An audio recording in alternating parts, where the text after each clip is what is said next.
చూస్ country delight, live better. ఇప్పుడే country delight app ని download చేసుకోండి. ప్రస్తుతం మనం ఉన్నటువంటి ప్లేస్ తమిళనాడులోని తిరువన్నామలై అంటే అరుణాచలం దగ్గరలో ఉన్నటువంటి యంతాల్ బైపాస్ రోడ్డు. ఈ బైపాస్ రోడ్లో సోమవారం నైట్ అంటే ఎర్లీ మార్నింగ్ ట్యూస్డే అనమాట 1:30 అరౌండ్ ఒక తల్లి కూతురు ఏపీ నుంచి టొమాటోస్ తీసుకొని వాటి సేల్ కోసం ఏమో మేబీ ఇటు సైడ్ వస్తూ ఉంటే ఆ ముందు ఒక చెక్ పోస్ట్ ఉంటుందంట. అలాగే ఇది బైపాస్ రోడ్డు కాబట్టి కంప్లీట్గా ట్రావెలర్స్ ఎక్కువ ఉంటారు కాబట్టి టూరిస్టులు ఉంటారు కనుక ఎప్పుడు కూడా ఇక్కడ పాట్రోలింగ్ నడుస్తూ ఉంటుంది. అందులోంచి ఇద్దరు కానిస్టేబుల్స్ సుందర్ రాజ్, సురేష్ రాజ్ అనే ఇద్దరు కానిస్టేబుల్స్ ఆ తల్లి కూతురు ఇద్దరు టొమాటోస్ తీసుకొని పోతుంటే వాళ్ళిద్దరిని చెక్ చేయాలని చెప్పేసి ఆపేసి తల్లిని దింపి ఇదే ప్లేస్లో ఇక్కడనే కూర్చోబెట్టి తల్లిని ఆ అమ్మాయిని 22 years అమ్మాయి ఆ అమ్మాయిని ఆ పక్కనే ఉన్నటువంటి పొలాల్లోకి లాక్కొని వెళ్ళి దారుణంగా రేప్ చేశారు అమ్మాయిని. అసలు ఒక్కసారి ఆలోచించండి, రక్షక భటులు అంటే ఎవరు రక్షక భటులు? రక్షక భటులుగా ఉండాల్సినటువంటి వాళ్ళు భక్షక భటులు అయ్యారా? అంటే పోలీసులు ఎవరైనా ఇబ్బందుల్లో ఉన్నప్పుడు, ఎవరికైనా అన్యాయం జరిగినప్పుడు, ఎవరికైనా సమస్య వచ్చినప్పుడు కాపాడేవాళ్ళు, వాళ్ళు రక్షించాల్సినటువంటి వాళ్ళు. అలాంటి వాళ్ళు భక్షించటం ఏంటి?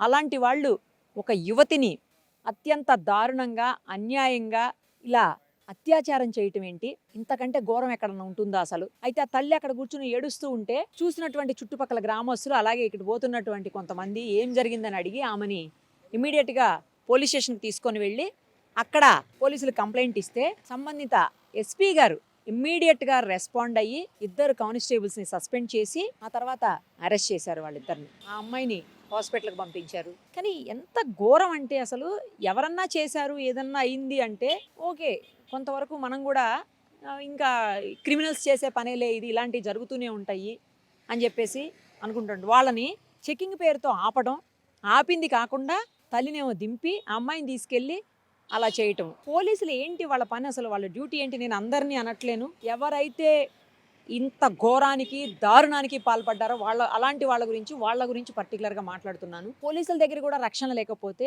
ఇంకా రక్షించేది ఎవరు?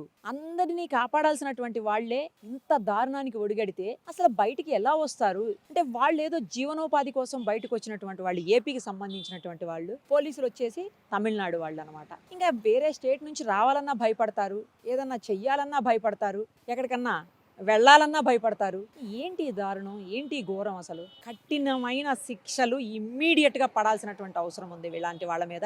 చట్టం గురించి తమకు తెలుసు, చట్టం గురించి అన్నీ చదువుకున్న వాళ్ళే, తప్పు చేస్తే ఏమవుతుందో తెలుసు, తప్పు చేసిన వాళ్ళకి ఎలాంటి శిక్షలు పడతాయో తెలుసు, ఎలాంటి శిక్షలు అనుభవించాలో తెలుసు. తెల్లారు లెగిస్తే అలాంటి వాళ్ళు ఎంతమంది రేపిస్టుల్ని లేకపోతే దొంగల్ని, క్రిమినల్స్ని పట్టుకెళ్ళి జైల్లో పెట్టాల్సినటువంటి వాళ్ళు చివరికి జైల్లో కూర్చున్నారంటే ఇంతకంటే దారుణం, దౌర్భాగ్యం ఇంకోటి ఉంటుందా? అసలు ఏం పోలీసులు రా మీరు?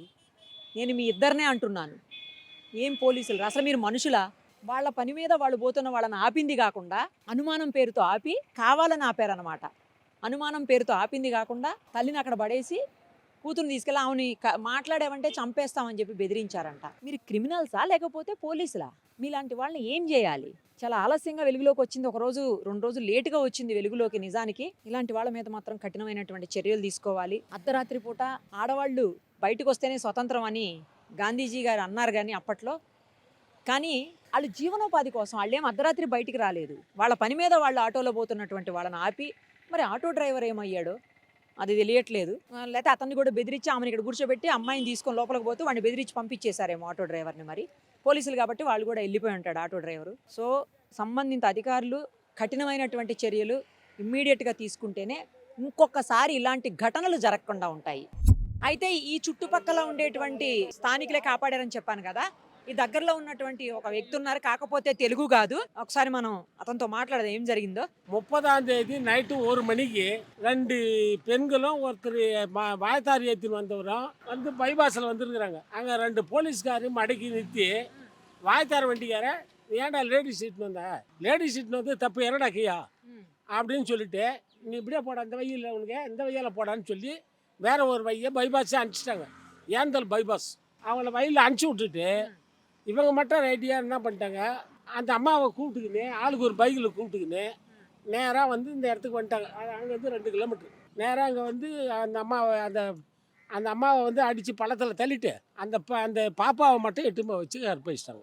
அவங்க வந்து ரொம்ப நேரம் போராடி 1 மணிலேருந்து போராடி பார்த்துட்டு காலையில் வந்து ஒரு 4 மணிக்கு நம்மளுக்கு செங்கல்ல இருக்கிறாங்க.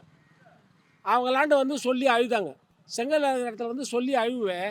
அதுக்கப்புறம் எங்கள் ஆளுங்க என்ன பண்ணாங்க, எங்களுக்கு ஃபோன் போட்டு வர வச்சு, அதுக்கப்புறம் நாங்கள் வந்து ஆம்புலன்ஸை வர வச்சு ஏற்றி அனுப்பிச்சோம். இங்கே போலீஸுக்கு ஃபோன் போட்டால் போலீஸு கான்ட்ராக்டர் இல்லை, கான்ட்ராக்டிங் கிடையாதுனால ஆம்புலன்ஸுக்கு ஃபோன் பண்ணோம். அவங்க வந்தாங்க, இந்த மாதிரி ஃபோன் பண்ணி அனுப்பிச்சிட்டோம். இது எல்லாமே அவங்க பார்த்துக்கினாங்க. அதுக்கப்புறம் வந்தாங்க போலீஸ்காரங்க, இந்த மாதிரி தான் நாங்கள் செய்தோம்னு சொன்னோம். సుమన్ టీవీలో మీ పర్సనల్ అండ్ బిజినెస్ ప్రమోషన్స్ కోసం కింది నెంబర్కి కాంటాక్ట్ చేయండి.